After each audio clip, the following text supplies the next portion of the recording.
So, to manage or not to manage. I love this phrase, what's the worst that could happen? My PhD advisor stuck that in my head, I guess, to the part of get your research done, because the worst that could happen, you don't get a degree.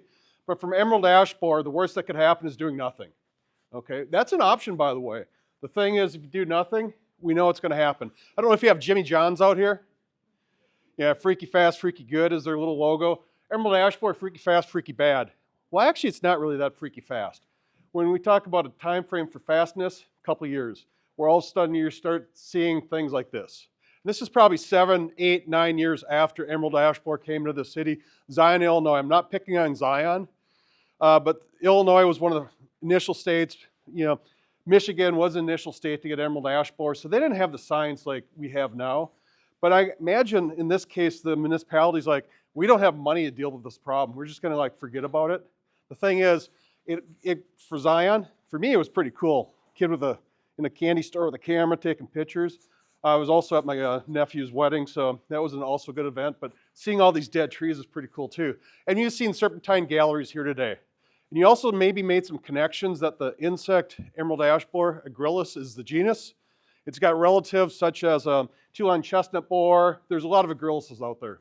Bronze birch borer, and generally they're secondary posts, but they've got that D-shaped exit hole, excellent for identification. But the time you see that D-shaped exit hole, that's at the base of the tree, unless you've got this phenomenal ability to actually look at a tree without binoculars higher in the canopy. And I have so much respect for these insects, because as Deb was talking about, they work where it's sunlight and heat. And so they start at the top of a canopy, and then they work downward. And so rather than killing the host to begin with at the base, they have several years of actual food sources for the fam. And so this stuff happens. The good news is trees will finally come down once they die. If you do nothing, they will fall to the ground, and this is awesome when you have dead trees like this along streets, right? This is Billings, city forester here. Yeah, that'll just be awesome, don't worry about safety for people. Yeah, and Kathleen, I imagine in your city, same principles? But no. Obviously, safety and tree risk management is super important. Another thing we've learned is there's a lot of outcomes. There's more than just one management decision. And I always like to say, whatever you make for a decision is the right answer because you made it. Now, I may have some economic information that suggests treatment is probably, if you're a municipal forester, it's so inexpensive relative to tree removal. And when you look at the values of trees, I'll talk about that later. Now, it'd be awesome if you could just throw these parasitoids out there right now and Emerald Ash Borer is taken care of. Well, what do you have to have before these things actually survive? You have to have the insect. However, what this basically shows is, and this is a research project, integrated pest management. So it's more than just doing one thing. It's thinking of all the different options you have. And that'll be a theme that I'll talk about here today. This stuff works.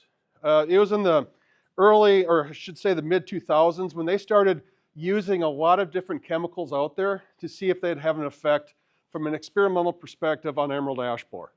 And so before things get labeled, and those of you that perhaps work for a Department of Ag, pesticide programs, for example, and those in the commercial world, and maybe the municipal and the utility for that matter, know very well from a pesticide perspective, there's this whole process before it gets labeled. Another thing you know very well is follow label rates and follow manufacturers' recommendations. We'll talk about that. But this stuff works. And we often say it's bulletproof. I can't ever say I've seen a tree that's been treated that's died if it's been treated with emamectin benzoate, but I can tell you I've seen many, many trees that have been treated and they're alive, all right?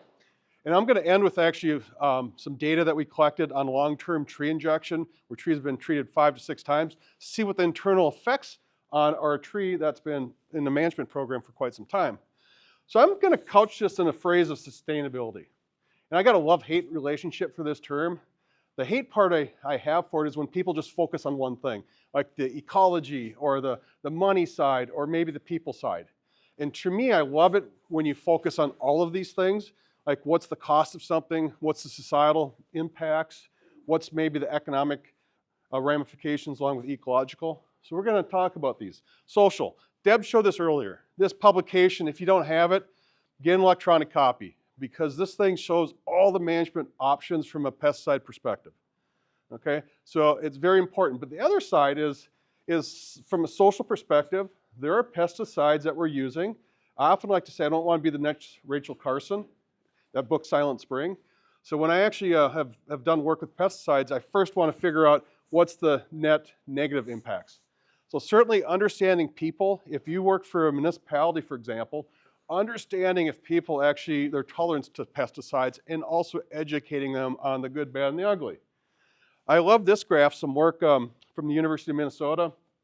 And Arnie Arnberg, he's actually from Austria, but his colleague Ingrid Schneider, where they found that people like big, large trees. Does that surprise you?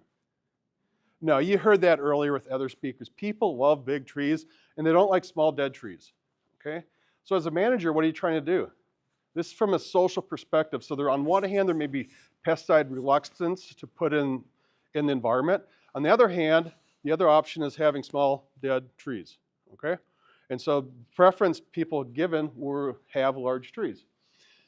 Some other data that Ingrid did with her grad student, where they found people would rather do regulations first.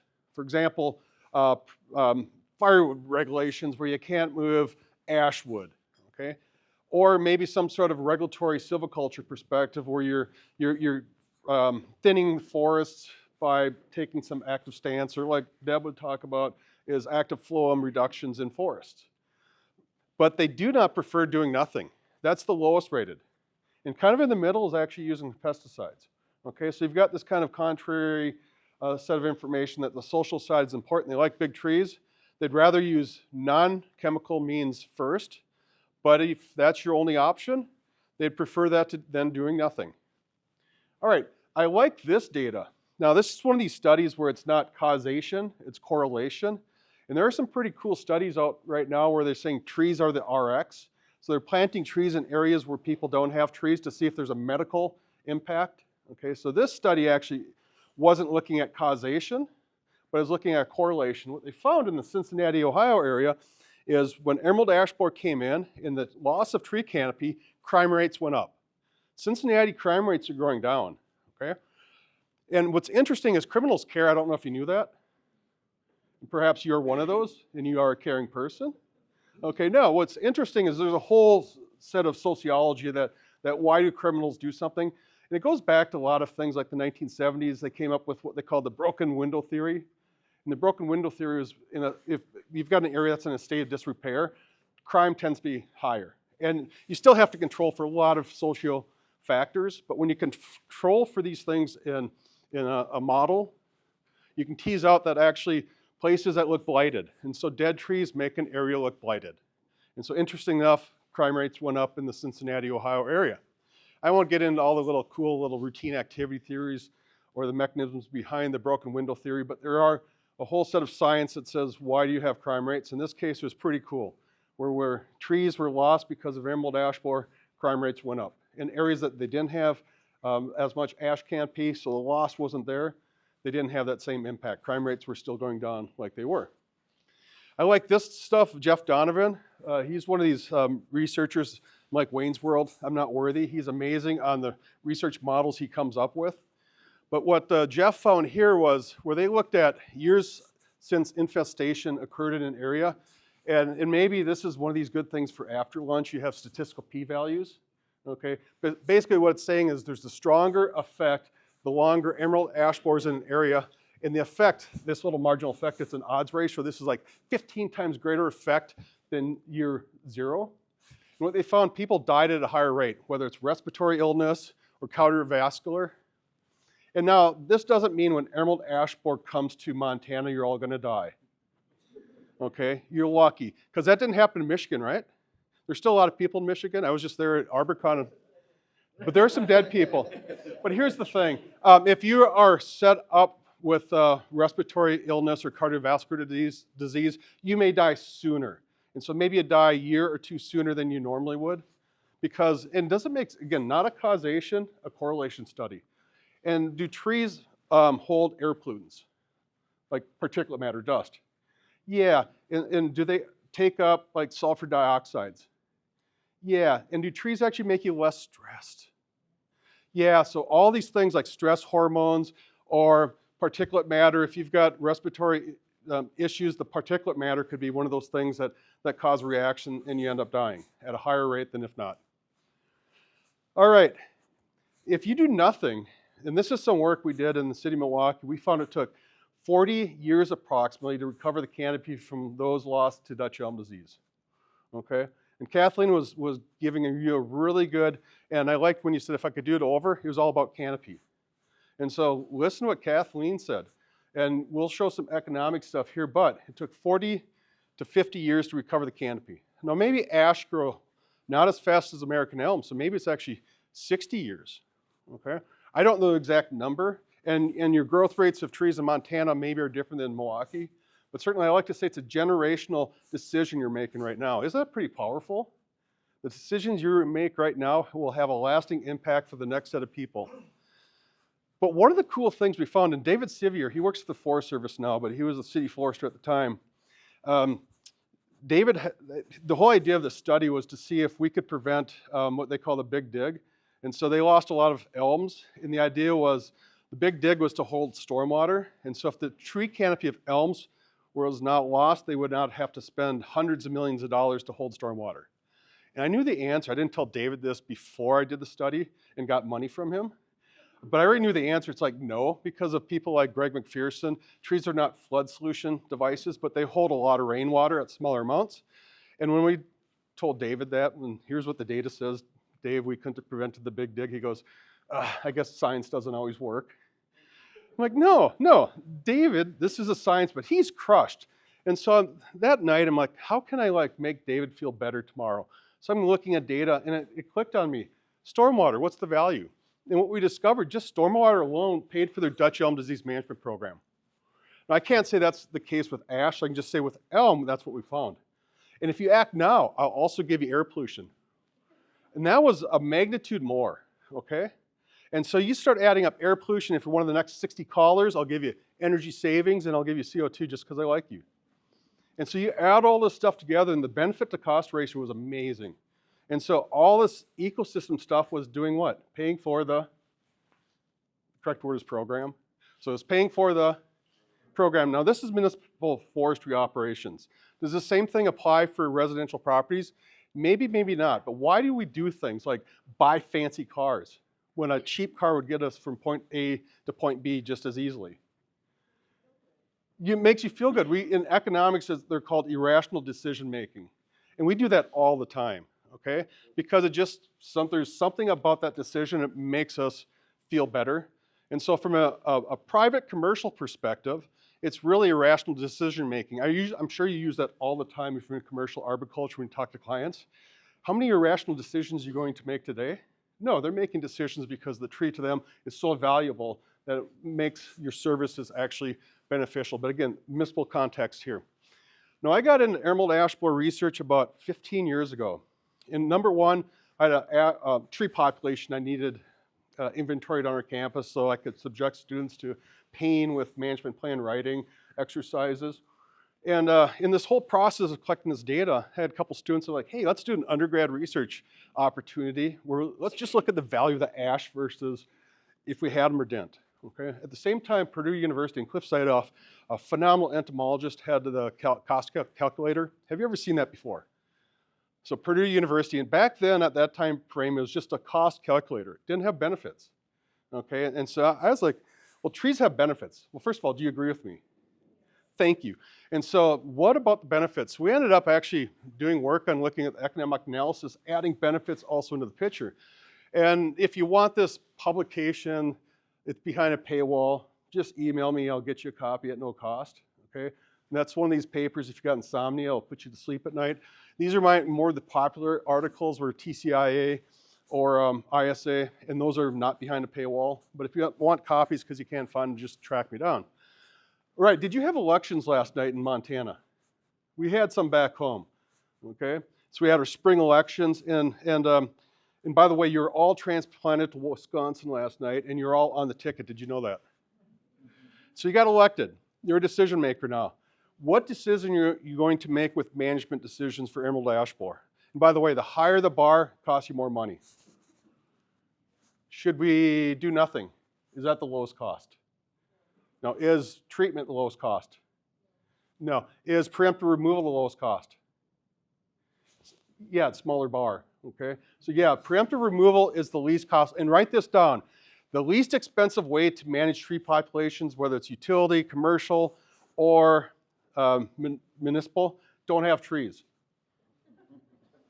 Serious. They cost money, right, Kathleen? I mean, she had some amazing information up there, how much it costs, not only for emerald ash, but for all these other things. So don't have trees. But why do we have trees? Why do we have hospitals, roads, etc., schools? Right here, thank you. So they have economic value. So when you bring that in the picture, and if you're a business owner, net value is all the money you have left over after you paid all the expenses, right? And so you want to have a positive net revenue. If you don't do that long enough, you go bankrupt. Okay, so here from an urban forestry perspective, what's your best option now? By the way, the higher the bar is the greater net. It's like making more money. So what's the best option? No, don't have emerald ash borer, okay? And that's kind of from a regulatory perspective. That's why we have the aphises of the world, to prevent that next pest from getting into a port of entry. Or if it does get here, do some sort of treatment. But when we do have a pest, in the case here, treatment is so inexpensive. When we first did this work, though, the cost for municipal operations was about $10 to $12 per diameter inch. Large-scale treatment programs, for example, City of Milwaukee, and I saw some data for Denver a few weeks ago, it was about $2 to $3 per diameter inch. But back when we were doing this research, we could ratchet it up to about $33 per diameter inch, and that was the tipping point. So it's not even at that level anymore. Okay, we've got some other cool things. So what have you learned so far? Put this in a context of sustainability. So look at the economics, look at the social factors, and certainly beforehand, for example, in city buildings, I'd perhaps get what the people's attitudes are on this, so you have that at your disposal before you even get into the treatment program, if you go down that path, for example. I heard you have 40% ash population in the city on public property. We don't have an inventory for all of our trees. But you think you have a lot of ash trees. Yeah. All right. So the emerald ash borer case study pays for itself and more. Again, I can't show this enough times of the impact of canopy. And this is, again, 1956 is when Dutch elm disease was first introduced to the city of Milwaukee. Unfortunately for Milwaukee, though, they did not have the science that occurred in about the 1970s. So the BMPs for Dutch elm disease management, sanitation programs, for example, really became readily available what to do the ingredient. Do we have that for emerald ash borer right now? Yeah, we have the management science behind it. And if you do nothing, okay, this is an outcome, and that could be your decision. If that's your decision, hey, I support you because you made that decision.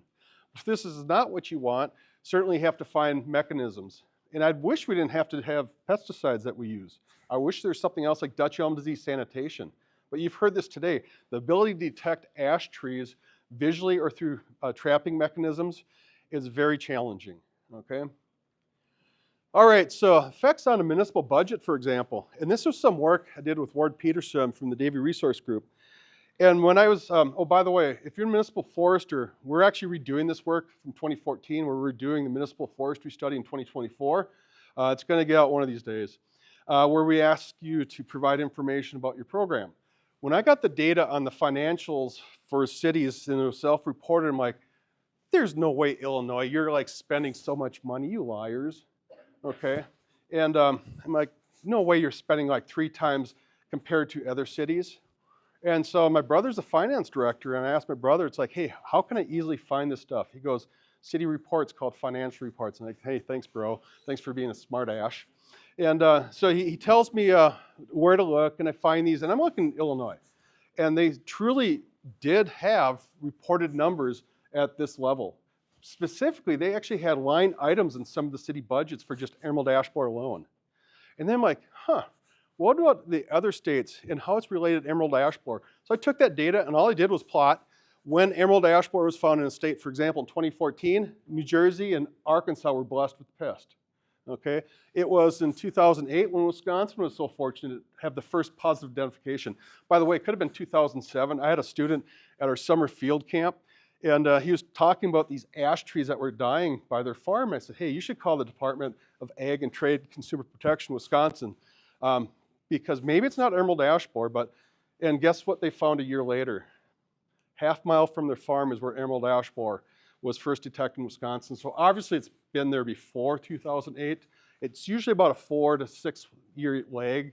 Typically, after it's been found in an area or identified, it was like 4 to 6 years before that where it was probably already there. But this is just the financial impact. So from zero, just got there to about year 4, there's really no impact. Did you see Deb's graph on like the larval buildup? It wasn't until about year 5 where it starts going up. And so the economic impact follows clearly the biology of the plant, or the insect, I should say.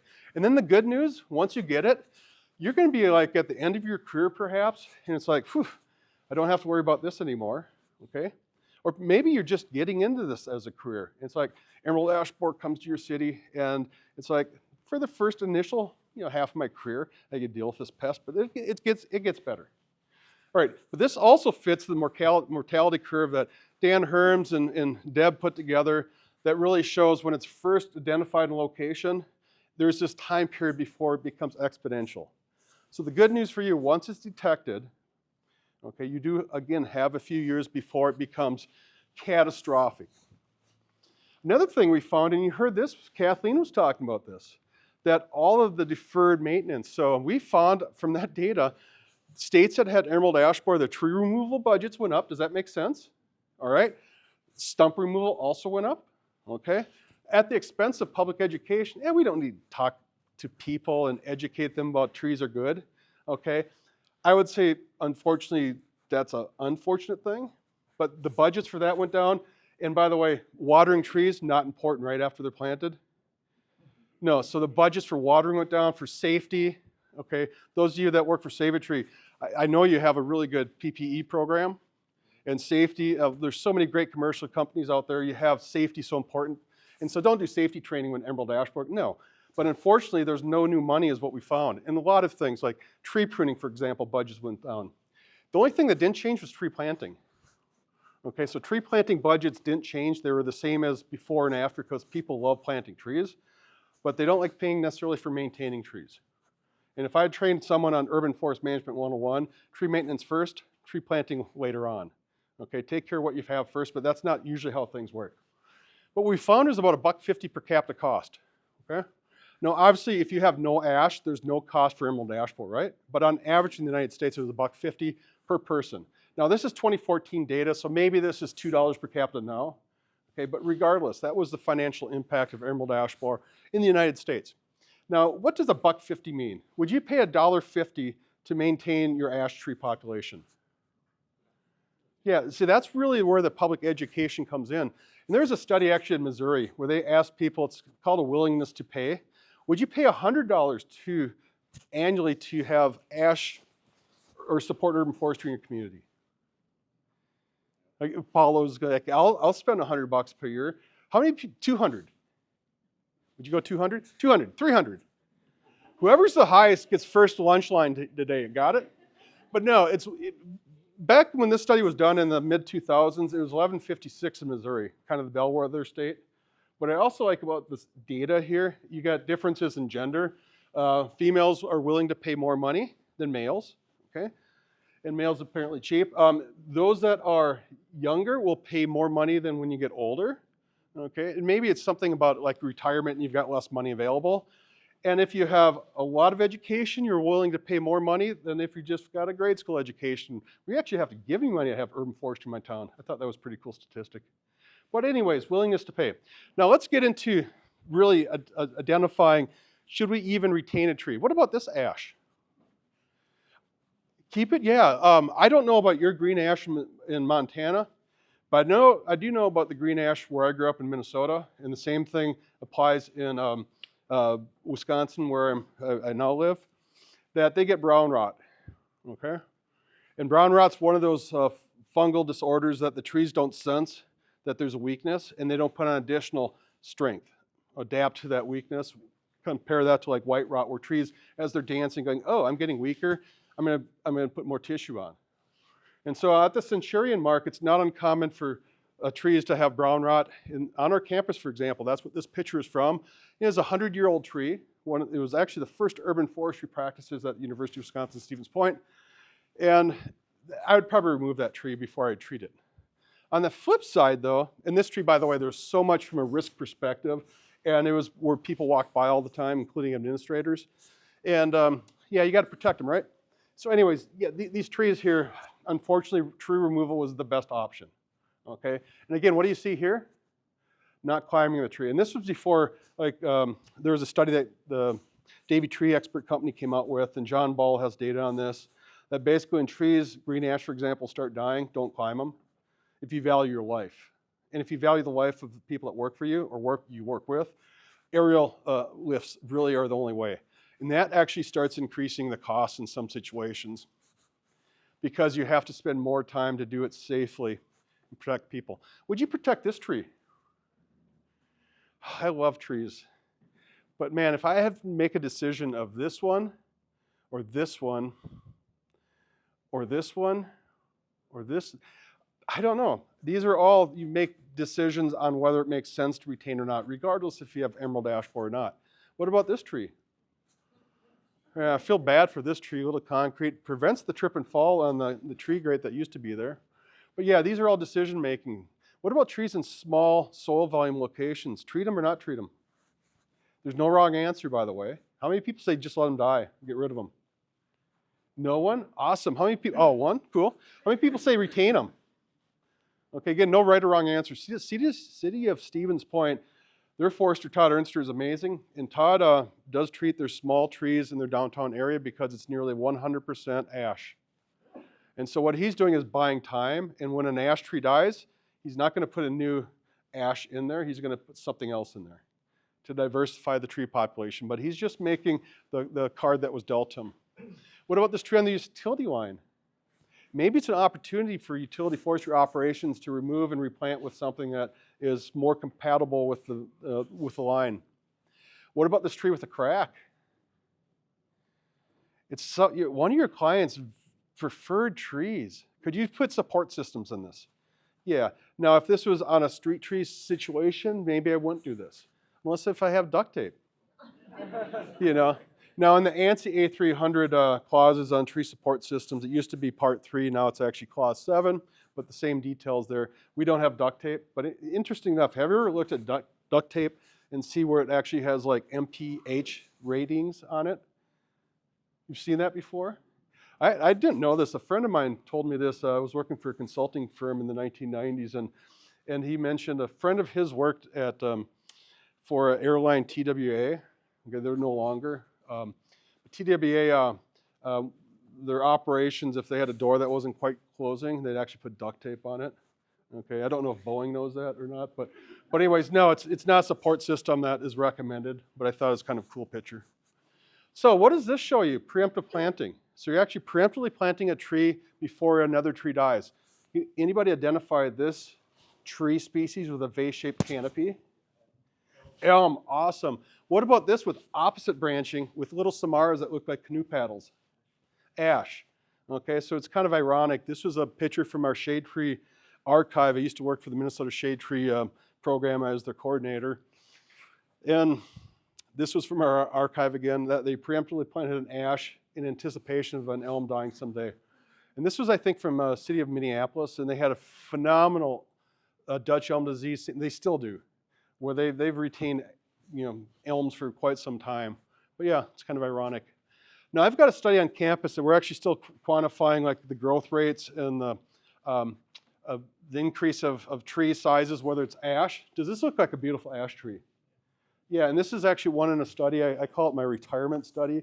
I'm about 13 years out from there where maybe I'll just officially retire from the profession. But what about this ash tree? Does it look pretty decent? Yeah, and they're both actually green ash trees, by the way, and under a treatment program. But in the meantime, we have trees that have been planted. So the idea is 20 years from now, no net canopy loss. And so maybe over time, canopy goes up. You're planting trees. And now, this is a tough one, okay, because there's not like this big pot of money available to, but it's one of these strategies, maybe you plant the seed in the decision makers' minds that this is not a bad idea, and maybe 20 years down the road, for whatever reason, we don't think it's worthwhile to retain those ash trees, and we've got canopy replace it. So the idea is canopy goes up, get rid of the ash, you come back down to or no lower than the level that you were at the time it comes into your community. Okay, so it's just thought. Now, on this study here, we actually are using a lot of different mechanisms. So soil injection, either with devices or pouring with buckets or basal bark spraying. I remember the first time I heard about this, and the person that was presenting, Sean Baranek, he's presenting dinotefrin, and I'm like, why would you want to do this when this stuff is phenomenal? And then when I started doing this work, it's like, oh, this is so quick. And now the limitation of this or this is the size of a tree. When trees start getting between 16 and 24 inches, and certainly much greater than that, this is the only approach where you can get enough active ingredient in the tree. What happens when you double the diameter for the cross-sectional area? You go from 1 Hauer thumb to 2 Hauer thumbs. It goes up by a factor of what? 2, 3, 4, or 5? Okay, let's make it simple. What if you have a 1-inch square block? Okay, so 1 inch on a side, and you go to 2 inches on side. How many 1-inch blocks can you put in that square? 4. Yeah, so when you increase the diameter of a tree, you double it, the cross-sectional area or the basal area goes up by a factor of 4. And that's where this can't get enough chemical unless you use this treatment with emamectin benzoate. But for small trees, this is so quick, you can treat a lot of trees in a short period of time. It's very economical. Now, this data is nothing novel. Okay, this is data that others like Deb were showing 10 years before this. But I was curious, what if you had a 3-year versus a 2-year program for emamectin?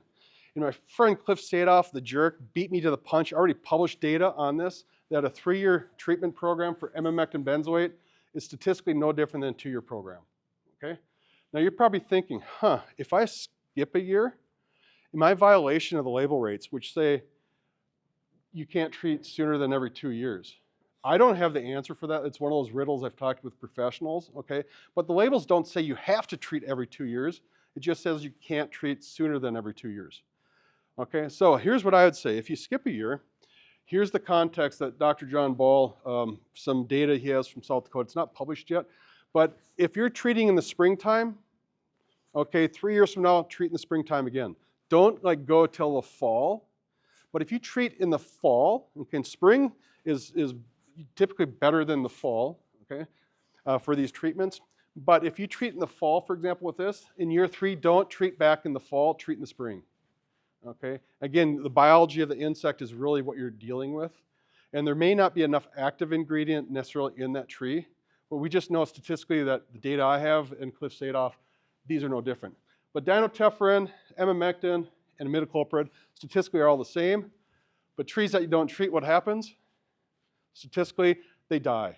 Okay? And they die at a higher rate than trees that actually, and this is, by the way, is just if you use the tree appraisal system, CTLA, where you look at the structure and health of a tree, that's what the assessments are here. So a tree that's rated at 0, it's dead. A tree that's 100%, there's nothing on that tree that you saw that goes, it's kind of sketchy. I'm going to reduce the value of that tree from a condition perspective. This is the classic Schmittli method where they're looking at canopy thinning.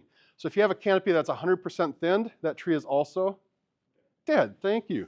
All right. And so we're statistically having trees that are thinning and dying at higher rates than the trees that are treated. And again, this is not novel, except we've also validated the stuff that Cliff has now published at a 3 versus a 2-year cycle. And I'll show some data from Deb that actually you could maybe even think of maybe a 5-year cycle. I'm not going to go there. When I started this study, so 2016, Emerald ash borer came to Stevens Point. So I'm like, give us an opportunity. And I was able to get some chemical and equipment from a company that sponsored the research. And again, just like Deb, no one pays me to promote a product. They pay me to promote science. And so from this perspective, 2016, we evaluated trees, and they were all alive that were in our studies. 2017, went back, followed up, where we put our treatments in. Now, a day after we treated the last set of trees, a windstorm, a micro downburst came, knocked over 4 of my experimental trees. What would you do as a researcher? What would you do, Deb? Would you throw those 4 trees out? There's no right or wrong answer, by the way. Oh, they didn't even have EAB yet. Yeah, sorry about that. But you could, okay, so she says just take them out of the study and we'll use them for something else. I talked to a friend of mine, Dr. Laura Roman, who's really one of these tree survival gurus. I said, what would you do your long-term study? And she goes, you can go either way, just document your methods. So I decided I'm going to leave them in my study Because what did you hear from Kathleen? She showed some data that trees die for other means. It could be windstorms, it could be frost, it could be snowstorms, etc. Ice storms, something I love studying. So I left them in there, okay? But the thing is, emerald ash borer is still killing trees at a higher rate than windstorms and administrators. And I say that because I lost 8 of my experimental subjects this past year because they wanted to tear a library down to build a new one. It's like, really? Okay. No, they needed a new library apparently. The old one was apparently tumbling down. And then someone gave $1 million to put some artificial turf on a practice field. And guess what happened to another set of 8 of my trees? Down. But on the flip side, that's normal urban forestry operations. You deal with this all the time, that trees get removed because they're not compatible with our decisions that we want for a parcel of land. So I left them in there, but I'm kind of glad I did. But I could have like knocked these out, and then I could have taken these out of the study. But no, really, if all our operations cause ash to die at a higher rate than emerald ash borer, I guess would we even worry about emerald ash borer? No, maybe we'd ask why are trees dying at a much higher rate. All right, so this is the stuff that Deb had, where she had a study where they had no treatment, trees die. You probably get the theme here, right? All right, and you probably didn't have to come to today's seminar to learn that emerald ash borer kills trees. You probably knew that. If we had a pretest, probably 100% of you actually would know that and put down the correct answer. Okay, or maybe there's a few people that would goof up and select the wrong answer, even though you knew the right answer. Did that ever happen to you in life? That bugs me. I had a science, I digress for a second. In high school, I hated biology until I found out biology was about fishing. And if you knew more about biology of fishing, you're a better fisher person. And so all of a sudden I took an active interest in biology because my biology teacher, who became really cool because he made the connection to me that biology is about fishing. Cool. And so I'm not sure how that story fed into this right here. Biology, high school, science. Maybe by that time I'm done today, I'll figure that back. But basically, no treatment. Oh, I know how it did. All of a sudden, I was like a mediocre biology student because I wasn't studying, doing the homework. And then all of a sudden, I took an active interest, and I knew everything about biology, about fishing, and I screwed up on the interpretation of responding to the question. It's supposed to be like a plus for like if it's incorrect and a minus if it was correct. Because a little trickery, read the question right. So I got a 33% on that exam, even though I pretty much knew, well, apparently I was a C student. But I studied really hard, brought me up from being a D student. But anyways, what Deb found is if you treated on a 10-year cycle, I would say, 10% of the trees, they would die higher than those that were treated 20% of the trees. So kind of like a 5-year rate. Is that good interpretation, what I'm doing here? Yeah, and so it's statistically compared to not treating the trees. I thought that's pretty cool. But I think where we're at from a science, from a municipal perspective, and you could do the same thing from a commercial perspective, it's really working with a client. But if you, basically what we like to say is if you want to have certainty, be on a 2-year cycle. If you want to save money, really think about a 3-year cycle, okay? That's with emamectin. Imidacloprid, the bark sprays, what cycle are you on with those? Yeah, annual or 1-year cycle. All right, now let's get into the home stretch here on what happens to trees internally when you treat them. And so I did a study, and Rainbow funded the project. I actually didn't pay myself anything, so I didn't financially gain from it. I gained from the science perspective, but they gave money to actually pay for students, because that's kind of nice to pay people when they do work for you. Would you agree? Yeah, so we were able to compensate the students that were doing the field work for us. And so there's 2 really systems out there. One is an open system, where you drill a hole and you put whatever chemistry in the tree. And another one is where ArborJet, for example, has a plug. And I didn't want to be like company versus company or spy versus spy if you're in a Mad magazine. I want to be really like approach versus approach, method versus method.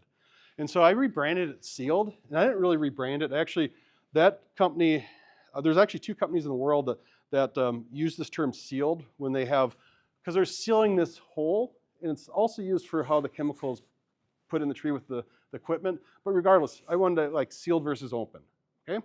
And really see what the impacts. So this is some work I published with Dr. John Ball and Eric North, and what we found before we went out and did our study, and this is always pretty good practice.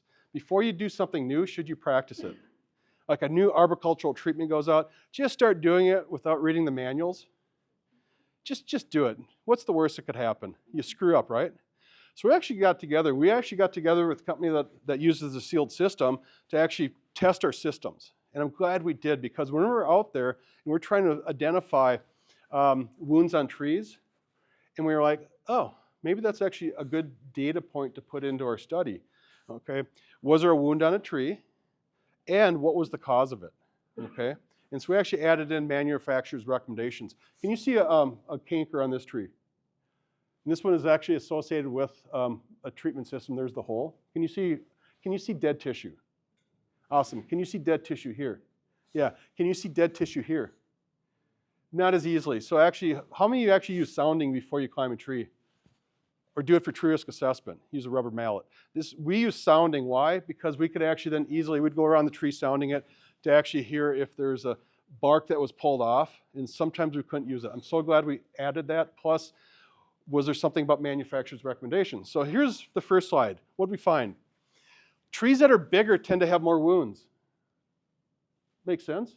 Especially a 20-inch tree would have, 10 injection holes, because for every 2 diameter inches, the recommendation on the label is how many holes? 1.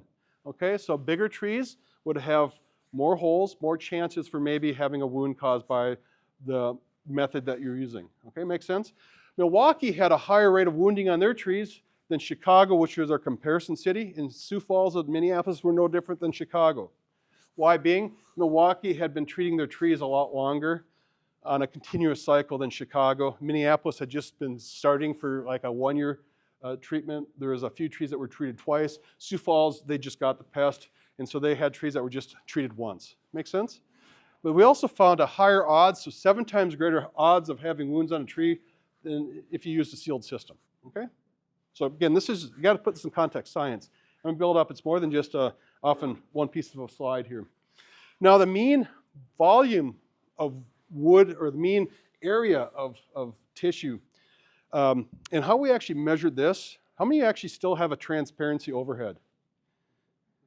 Or you can still see these things, but when's the last time you saw one in operation? Okay, remember that transparency stuff you'd put on top, acetate sheets that you could see through? Okay, the year before I did the study, I'm cleaning up my office going, when am I ever going to use these again? I chucked them. And I'm often a saver going, maybe I'll use that someday.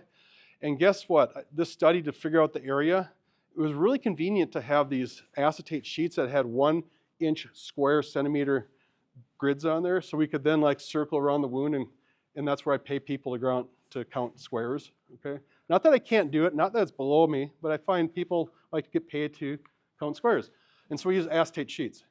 That's the method behind that. What do you see here? 4 times greater wounds on trees in the sealed system on average compared to the open system.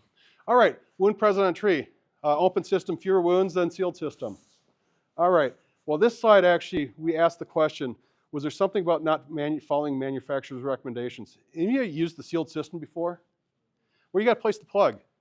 Any place, or does they specifically tell you where to place the plug? Yeah, they do, right at the cambial region. Okay, you don't have it too deep, you don't have it too shallow. When you have this, that's not following manufacturer's recommendations. And what we found was that was a huge explainer. Okay. We also found maybe it's kind of a challenge in operationals. For example, City of Milwaukee, guess how many ash trees they're treating? I'll take 4 answers here. This table, what do you think? Just give me a number. 4,000. This table. 13,000. This table. 8,000. So we got $1, 13,000 wins. They started off with 32,000 ash trees. They're at about 28,000. They're maybe down to 26,000 now. But they've been losing ash for a lot of different reasons, storms, but not from emerald ash borer. Is that a lot of trees to have on a treatment program? Yeah, it's about a $900,000 annual cost, but they're doing it why? Because it's less expensive than removing and replanting trees. It's simple economics. Would the city of Milwaukee rather not spend $900,000 on emerald? Yeah, they would. But the outcome is not doing that, not having canopy from ash trees. All right, so if you don't have this BMP that Dr. Tom Smiley and Sean Bernick were the authors, and there's a whole set of peer reviewers that go into a book like this for the ISA, get it before you do tree injections and know that book inside and out. All right, on the home stretch here, this is my friend Jake Miesbauer. I think he has really great hands for modeling. He seems to always have like a thumb wound I got so many pictures where he's got like a Band-Aid, and Jake is a researcher at the Morton Arboretum. But this was someone sent him a cookie of a tree that was injected, and you do not have to go as far into the tree as this. Ideally, you make the wound as small as possible. Okay, Shigo was telling this stuff to us in the 1980s, for example. And so some of the approaches out there, smaller wounds, the smaller the wound is better than a bigger wound. I probably don't have to convince you on that, but it's about a 1-year difference. And what happens when you have an open wound? What gas can get into a tree that everyone, including us in this room, needs to survive and do respiration with? Oxygen, O2. And so as soon as you get this hole closed up, okay, you're going to really slow down that potential degradation process with decay. And I don't know if 1 year really matters here, okay, because they didn't do this study at Michigan State University where they actually looked dissections. They were just looking externally, just like we did.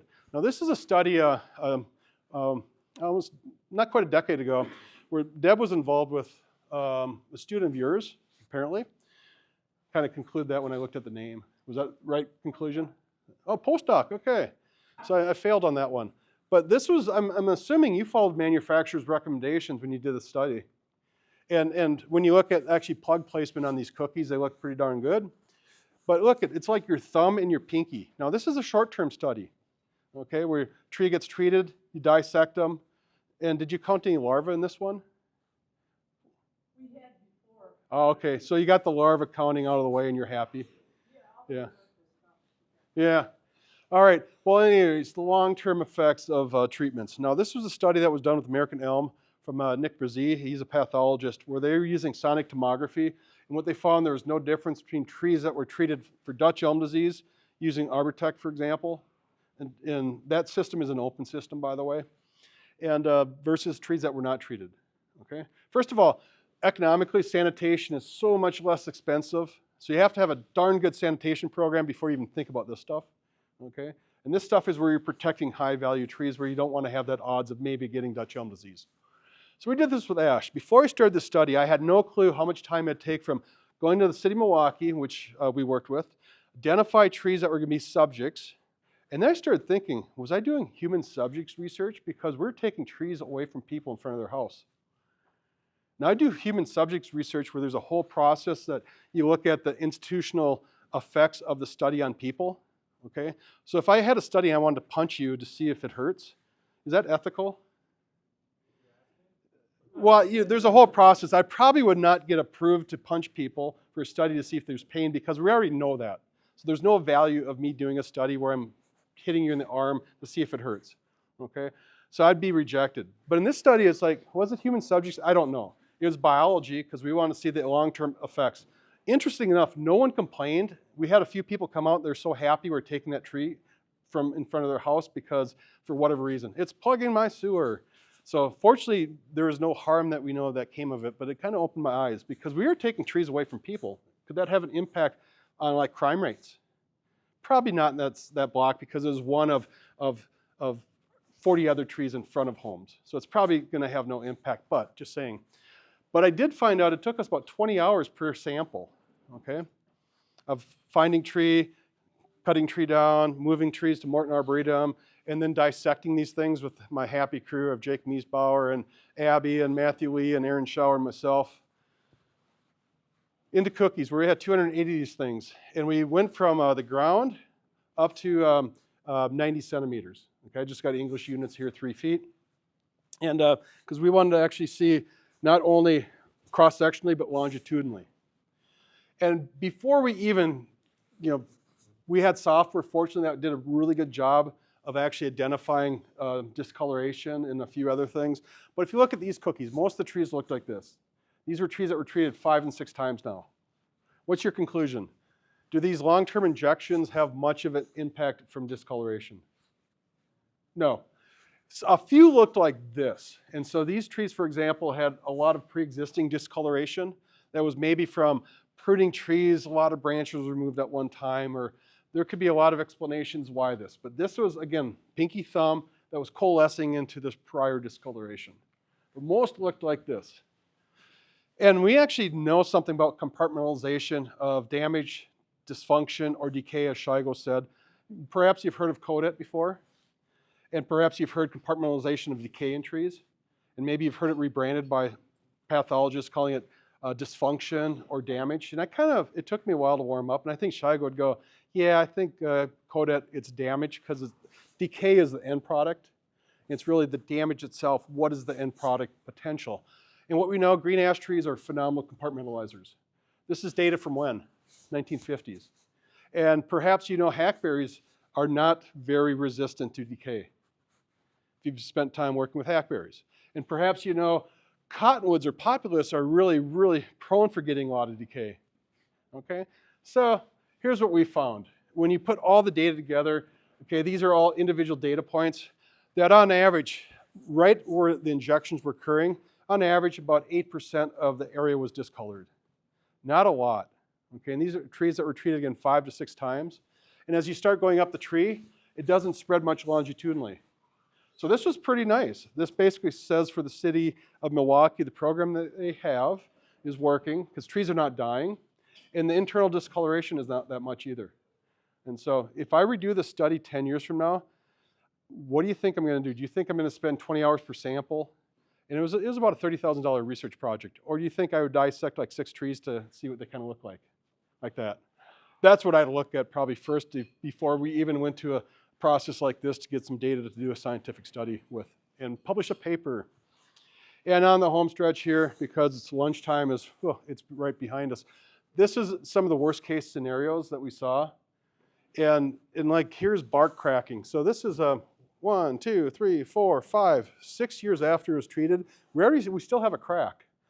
Visually, we saw a few cases where maybe there's visually some decay. We've got another side project we did where we actually collected wood samples to see what type of biological organisms are in the wood.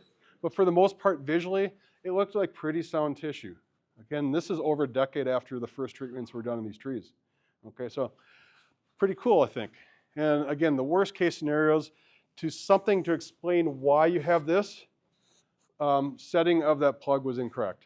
And that was the huge explainer of why we're getting all these cracking and barking. So when they have manufacturers' recommendations like don't use your foot to put brush into a chipper, they have good reasons for that, right? So if you're doing that, don't do that. That's not good. All right. Well, to manage or not manage, what's the worst that could happen? Hope that you understand that there's a lot of things you learned today. Active management is better than no management. There's a lot of different decisions you can make, and whatever decision you make is the right decision because you made it right. But if you go through a process of collecting information and making a decision that works best for either a client, a community, or utility company for that matter. Thank you very much, and I think